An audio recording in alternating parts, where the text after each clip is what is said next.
Hello friends, Heidi here from Rain Country. God is good all the time. And today I'm going to show you how I make peanut butter granola. Now I have a few different recipes for granola that I'm going to be sharing with you down the road, but I wanted to start with the most easy one that I have, and it also happens to be our favorite one, and that is the peanut butter granola. So let's get started and I'll show you how I do it. All right, in this bowl here I have 6 cups of oats. Now if you want, you can substitute 1 to 2 cups of the oats with any kind of seeds or other type of grains that you may want to add to this. When I'm doing the peanut butter granola, however, I prefer to use just the oats in this.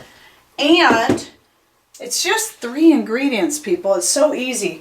1 cup of organic creamy peanut butter, but you can use crunchy, and 1 cup of organic raw honey. Now obviously I got a little more than a cup. I went a little berserk with it, so I had to put a plate under it.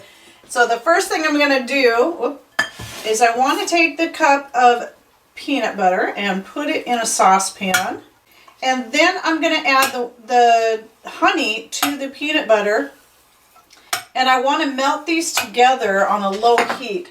So what I'm going to do once I have this in my pan is I'm going to go put it on the wood stove and just let them slowly melt together. Right now the temperature on my wood stove is pretty low, so I can safely do everything directly on top of the wood stove. Now remember, we don't have a wood cook stove. I just have a regular old wood stove for heating the house that we've had for many years. And over the years I learned to cook it. I just taught myself how to cook on it. So for those of you who are off-grid or planning on going off-grid, I hope that some of these ways that I do things on the wood stove are helpful. It's actually quite simple. Well, I'm in here at the wood stove and my peanut butter and honey are melting together pretty nicely. Just wanting to keep a good eye on it. Like I said, the fire is pretty low, so it's not real hot. You want to keep stirring it. If you're doing this on a conventional stove top, then just set your heat on low and just keep stirring and melting until it's smooth and well blended. All right, just about ready, and then I'll take you back into the kitchen and show you what you do next. So I'm back in the kitchen and you can see how smooth this is, the peanut butter and the honey. And it is pourable, and that's important because I'm just going to pour it right over the top of the oats. Or if you've got seeds or anything like that, it'll be that too. Now if you're using fruits, dried fruits or anything, you want to wait and add those in later. And I'll get to that. I'll probably more likely get to that in another video where I'm using fruits in it. And then just make sure you get every little bit in there. And I find when it comes to blending it all in that just using a big salad type fork works really well. I mean, you can use a spoon if you want. I don't know, I find a fork to work a little bit better for me. So you just keep mixing it in there, blending it well until it's all of the oats or oats and seeds are covered well and evenly. This, I would say, is probably the most difficult part of all this, which is not difficult at all. It's just takes a little time, a little patience to make sure you're getting it evenly coated. And all that goodness of that honey and that peanut butter in there. Now, if you're doing this in a conventional oven, what you're going to do is you're going to put it on a cookie sheet, like I'm going to do here. Got my stoneware cookie sheet. Love these. It's the only kind I use now for this kind of stuff. And you're going to put, you may even want to use 2, but you're going to want to spread it out on your pan. I find I can do this much on a pan like this just fine. But if you feel more comfortable, you can use 2 cookie sheets for this amount. And if you, I forgot to say, and if you didn't notice, I had this pan already buttered. And this is quite a bit on a pan like this, but this is just how I do it. And get it spread out as well as you can. See if I can get some more out of here. And then you're going to bake it, if it's in a conventional oven, at 350 for a total of 30 minutes.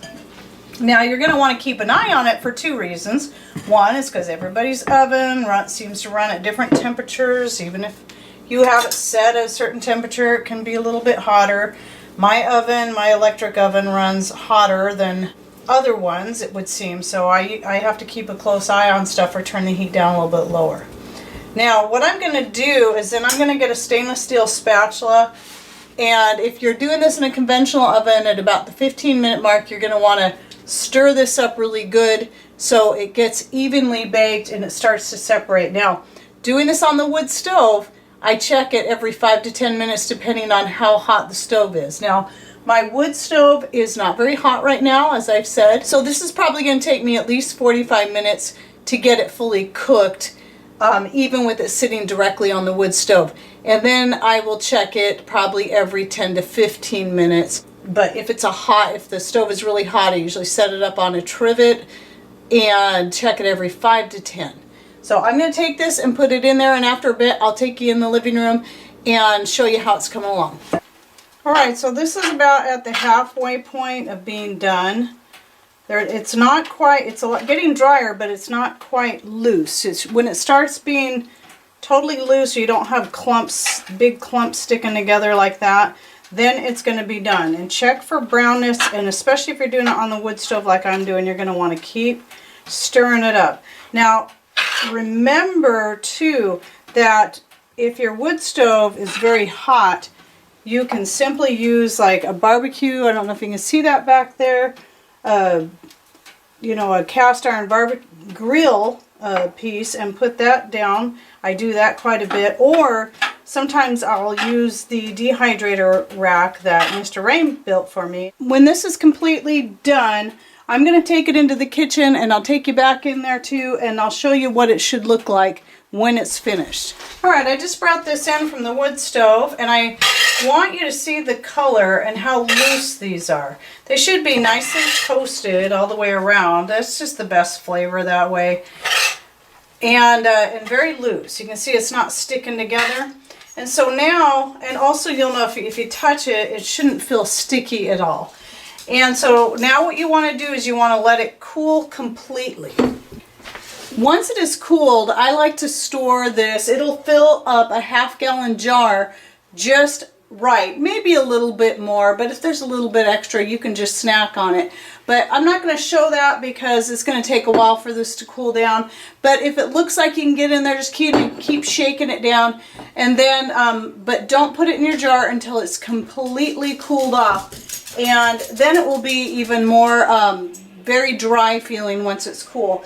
And then you have the option, if it's something you're going to use right away for cereal, you can just put your regular old, plastic ball lid on there, or you can do the vacuum seal method like I've shown in many of my other videos, with either using the food saver, but my favorite way is using the brake bleeder, and then just seal it in there. I've done this before when I've made a few batches of granola just to be ahead on it, and then I'll take the ones we're not using right away, put it in the jar, and then vacuum seal it and put it away. So that's just one of my granola recipes. Very simple, 3 ingredients. Well, I hope you enjoyed this video and that you learned something new. Thanks for watching. Take care, and God bless.